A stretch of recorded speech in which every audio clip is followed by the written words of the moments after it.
আমি মনে করি আপনার কন্যাকে অথবা আমাদের সন্তানদের ভালো ইসলামী শিক্ষা দেওয়ার সবচেয়ে ভালো পন্থা হলো আপনি নিজে একজন উৎসাহী ছাত্রে পরিণত হয়ে যাওয়া কোরআন এবং রাসূল সাল্লাল্লাহু আলাইহি সাল্লামের জীবনের উপর। আর সে যখন বেড়ে উঠতে শুরু করবে, প্রথমে আল্লাহ সম্পর্কে ভালো জিনিসগুলো তাকে বলতে হবে। এটি আমি আগের অনেক আলোচনায় বলেছি।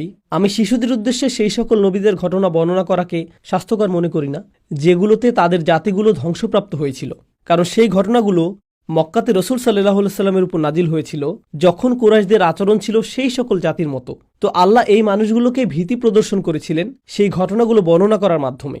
আমরা প্রায় ভাবি যে আমাদের সন্তানদেরকে শিশু অবস্থায় নূহ আলাইহিস সালাম, লূত আলাইহিস সালাম, সালেহ আলাইহিস সালাম এবং শুআইব আলাইহিস সালামের ঘটনা বলা উচিত। এর দরুন তাদের মনে আল্লাহ সম্পর্কে এমন একটা ধারণা তৈরি হতে পারে যিনি সব সময় জাতিদেরকে ধ্বংস করতে থাকেন। তো মানসিকভাবে তাদের আল্লাহর সাথে সম্পর্ক তৈরি হয় আল্লাহকে ধ্বংসকারী হিসেবে জানার মাধ্যমে। একটি শিশুর মনে আল্লাহ সম্পর্কে প্রথম যে ধারণাটি আপনি তৈরি করতে চান তা হলো আল্লাহকে স্মরণ করা সকল ভালো জিনিসগুলোর জন্য। যখন আপনি খাবার গ্রহণ করেন তখন বলতে পারেন, আল্লাহ আমাদের অনেক ভালোবাসেন, তাই না? দেখো কি চমৎকার খাবার তিনি আমাদের দিয়েছেন।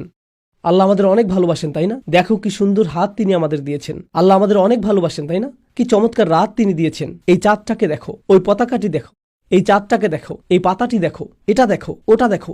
সব সময় সৌন্দর্য, ইতিবাচকতা এবং কৃতজ্ঞতাকে আল্লাহর সাথে সম্পর্কিত করবেন। কারণ আমার মতে ইসলামী শিক্ষার সবচেয়ে বেশি গুরুত্বপূর্ণ হলো ইসলামী দৃষ্টিকোণ। আর আপনি আপনার শিশুর মধ্যে তা গড়ে উঠতে সাহায্য করতে পারেন তাদের সাথে এ বিষয়ে সবসময় কথা বলার মাধ্যমে। যখন আমাদের শিশুরা বড় হতে থাকে আর তারা বাবা মাকে কথা বলতে শুনে শুধু টাকা পয়সা নিয়ে, পারিবারিক দ্বন্দ্ব নিয়ে, অমুক চাচাতো বোন এটা বলেছে, অমুক ব্যক্তি এটা করেছে, তাহলে এগুলো নিয়েই তারা বেড়ে উঠবে। এগুলোই হবে তাদের জন্য সবচেয়ে বড় প্রভাবক। আর যখন তারা শুনবে যে বাবা মায়েরা আল্লাহ সম্পর্কে কথা বলছে, সেটা হবে বেশি শক্তিশালী শিক্ষা। তাজবিদ শেখা, কোরআন মুখস্থ করা, আরবি ভাষা শেখা, ফিকাহ শেখা, হাদিস শেখার চেয়েও তারা এইসব বিষয় শিখতে পারে।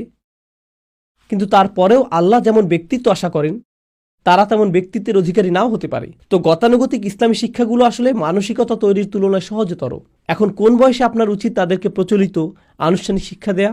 আমার মতে শিক্ষা অর্জনের ক্ষেত্রে শিশুর স্বভাবসুলভ প্রবণতা বিভিন্ন ধরনের হয়। যদি আপনি লক্ষ্য করেন যে শিক্ষার ক্ষেত্রে এবং মুখস্থ করার ক্ষেত্রে আপনার সন্তানের স্বভাবসুলভ প্রবণতাটি বেশ ভালো, তাহলে কিছুটা আগে ভাগেই আপনি নিজে তাদেরকে শিক্ষা দিতে পারেন।